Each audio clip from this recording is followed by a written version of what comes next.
व्यक्तिगत अस्तित्व कोई मायने नहीं रखता मेरे देश के सामने। मुझे कभी देश और परिवार में से किसी एक को चुनना होगा तो पहले देश को चुनूंगा। मेरे परिवार का अस्तित्व कोई मायने नहीं रखता मेरे देश के सामने। सीएम योगी आदित्यनाथ ने नोएडा में एक जनसभा के दौरान अपने परिवार और देश को लेकर ऐसी बात कही कि उनकी चर्चा हर तरफ हो रही है। सीएम योगी आदित्यनाथ ने कहा, मेरा व्यक्तिगत अस्तित्व, परिवार का अस्तित्व मेरे देश के सामने मायने नहीं रखता है।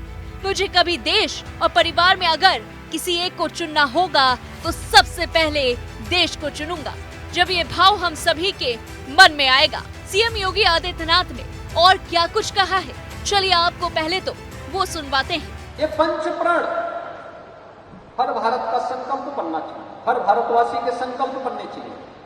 जीवन के जिस भी क्षेत्र में वह कार्य कर रहा है, वह शिक्षा के क्षेत्र का हो, अर्थव्यवस्था के क्षेत्र का है, समाज सेवा के क्षेत्र का है, व्यवसाय के क्षेत्र का है, कृषि के क्षेत्र का है, या जीवन के किसी भी क्षेत्र में व्यक्ति कार्य कर रहा है, उसके जीवन का ध्येय वाक्य बनना चाहिए।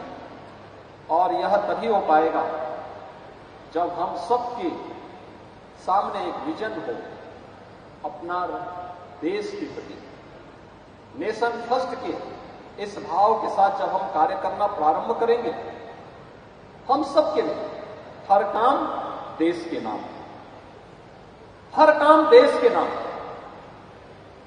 हम जो भी करें अपने देश को ध्यान में रख करके करें। जो कुछ भी समर्पण है वो देश के लिए है। मेरा व्यक्तिगत अस्तित्व कोई मायने नहीं रखता मेरे देश के सामने। मेरे परिवार का अस्तित्व कोई मायने नहीं रखता मेरे देश के सामने। मुझे कभी देश और परिवार में से किसी एक को चुनना होगा तो पहले देश को चुनूंगा।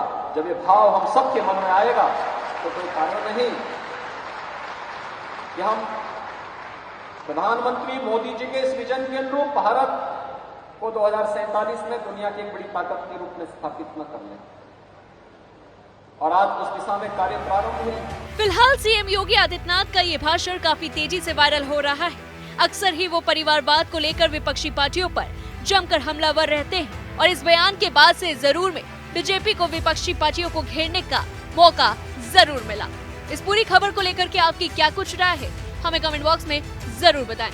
ऐसी तमाम बड़ी खबरों से जुड़े रहने के लिए देखते रहिए दैनिक हिंट।